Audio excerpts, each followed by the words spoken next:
Hello and welcome to Godly Play. Come, join the circle. There's lots of room. Wonder who you've brought with you today. I'm glad you're introducing everyone. I hope that you've got some people in your family or maybe some special people and toys to be with you today. Well, here we are in the season of Lent, the time of the color purple, where we're preparing for the coming of a king and his going and his coming again. You can see in the church calendar, we're between the mystery of Christmas and the mystery of Easter, but very close to the mystery of Easter. Here we are, 1, 2, 3, 4, 5. We're in the 6th Sunday of the season of Lent. So our last week. And this week is the week of Holy Week. And our story today is about what happens in Holy Week.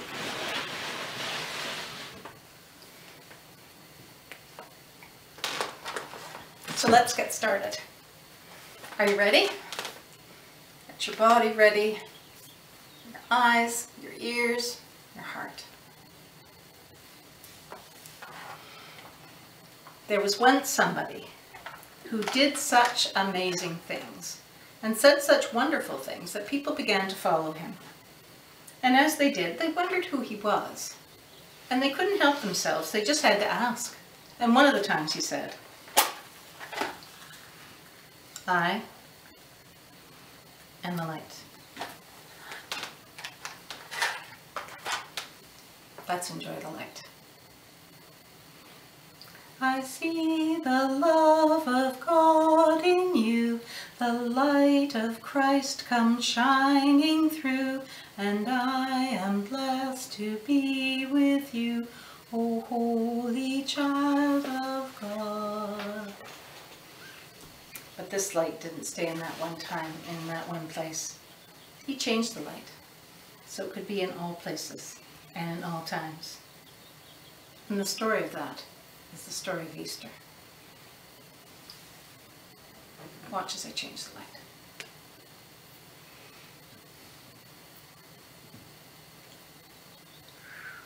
There it is. The light's changed. It's coming, it's filling up the room, the space. It's going everywhere. It's going where you are. So that wherever we are in Godly Play today, this light will be with us. And when we leave this space, this light will go with us too.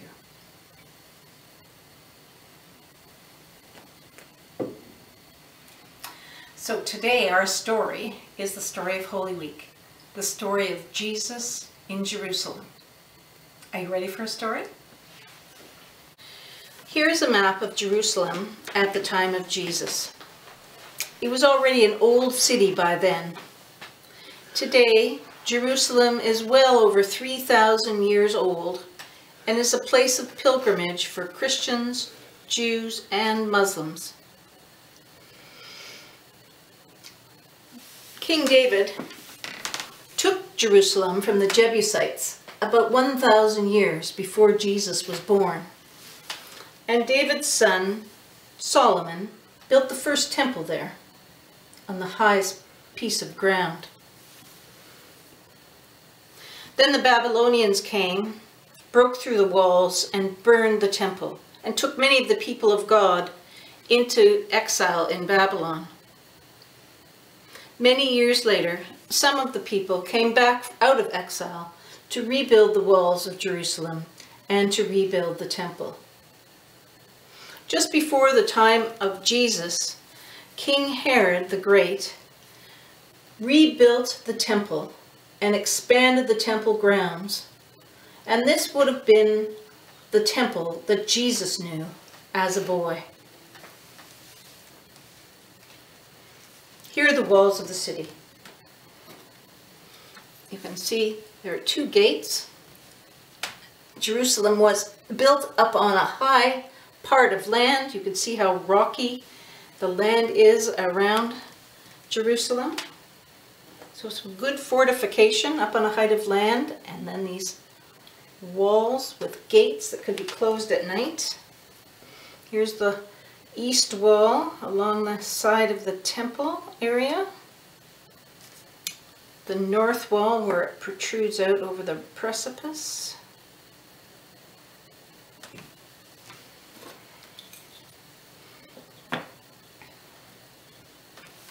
And here's the west wall. You can see there are gates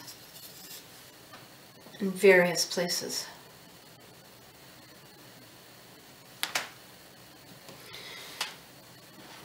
And here's the temple that Herod the Great had just rebuilt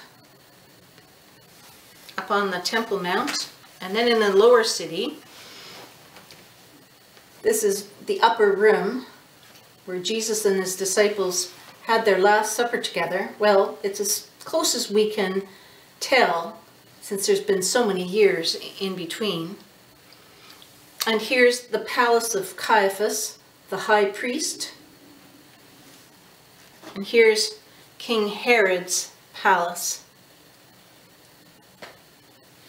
Now, Jerusalem was built on a height of land, and around it to the south was a valley, and on the east the valley of the Kidron. And on the other side of the valley was the Mount of Olives, so another mountain. And some people say that in those times there was a bridge from this gate across the Kidron over to the Mount of Olives. But some people say that there wasn't. We're not sure. And this is where the Garden of Gethsemane is, where it was then and where it still is today. Now, Jesus and the disciples were coming to Jerusalem for the last time, but Jesus had been to Jerusalem many times before. We remember he came as a baby. We remember he came as a boy. That's the time when Mary and Joseph found him in the temple talking to the high priests. But this story is the story of the last time that Jesus went to Jerusalem. And all the things that happened are the things that happened in the week that's coming up, Holy Week.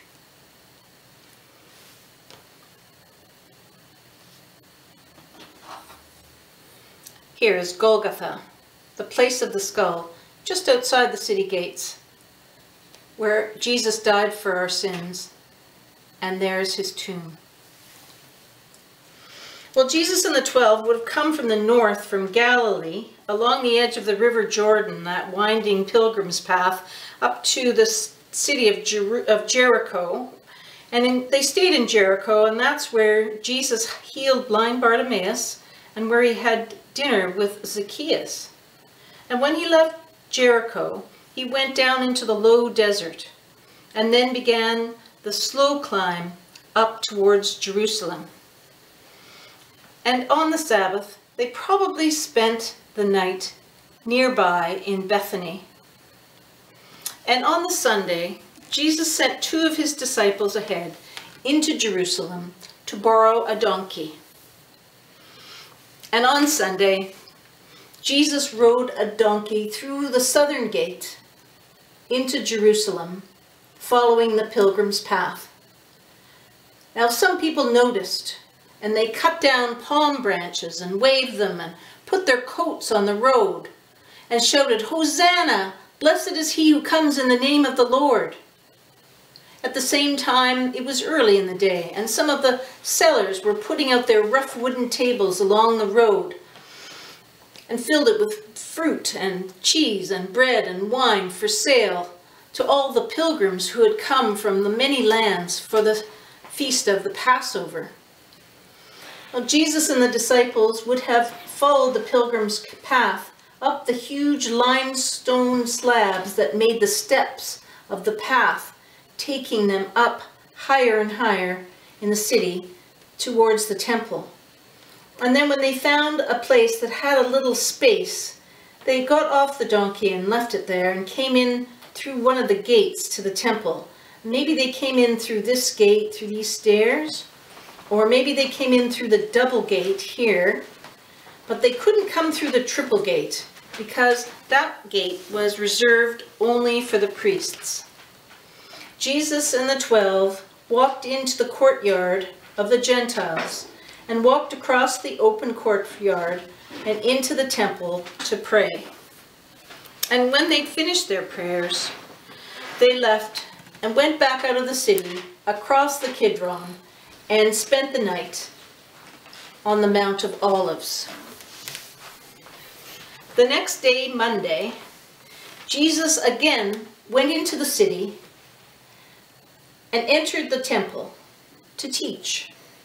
He probably taught right along this wall, this southwest wall, in the courtyard of the Gentiles, because this is where all the rabbis would stand and gather crowds and do their teaching.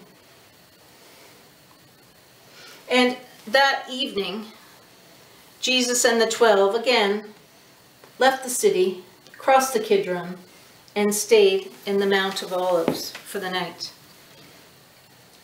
The next day, Tuesday, when Jesus came into the city, he probably came up through stairs under the Temple Mount and entered into the royal portico, which was a covered area with a place on one side where the Sanhedrin would meet. Now, this was the place where the money changers and the people selling birds and animals for sacrifice at the temple had set up their shops. Jesus became very angry at all this buying and selling in such a holy place.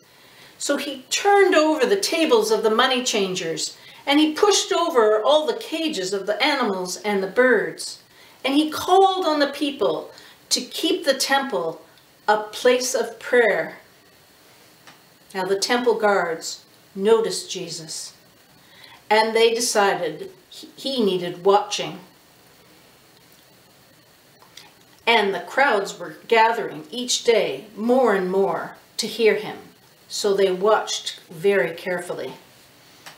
That night, when Jesus and the disciples left Jerusalem, crossed the Kidron, and went to the Mount of Olives, many people were watching him, and they started to whisper about a legend that the Mount of Olives was the place where the Messiah would come down from heaven with an army of angels and drive the Romans out of Jerusalem forever.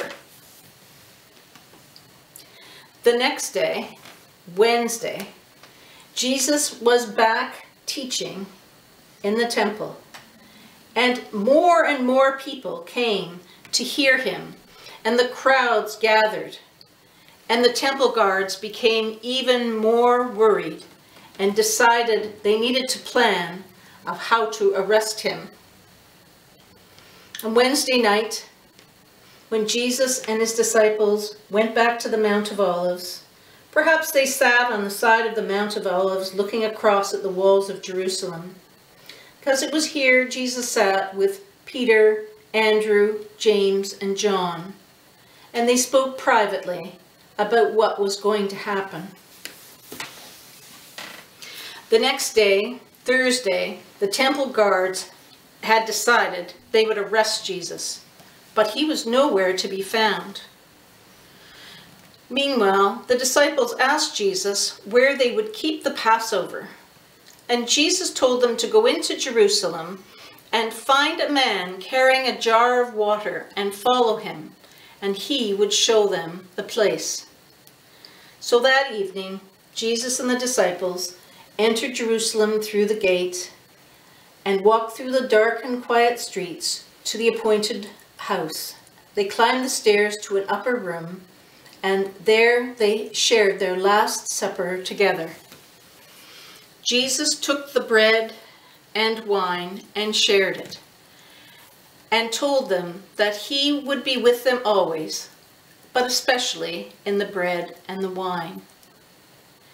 Then he told them that they needed to love each other, and he showed them how to care for each other by washing their feet. Judas left the room and went out into the darkness. Jesus and the disciples sang a hymn, and then they left the upper room, out through the city gates, and over to the Mount of Olives, It was very late now, and Jesus went into the Garden of Gethsemane to pray, but the disciples fell asleep. Jesus went back and woke the disciples, and then out of the darkness the temple guards came and seized Jesus and took him away. Judas was with him, and he had showed them who he was. All the disciples scattered into the darkness. The temple guards took Jesus back into the city, and eventually they took him to the home of the high priest Caiaphas. And Caiaphas and the priest asked him many questions, and Jesus would not answer. And finally, the high priest rent his robes, tore them, and said, "Blasphemy!"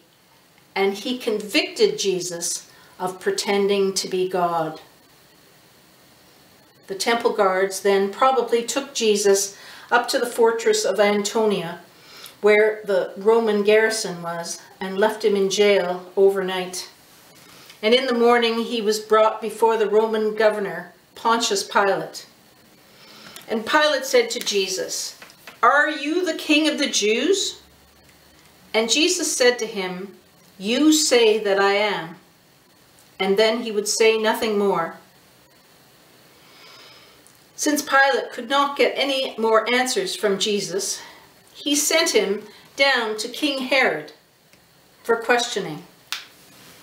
But Herod's questions, again, got no answers from Jesus, and Herod tired of Jesus and sent him back to Pilate.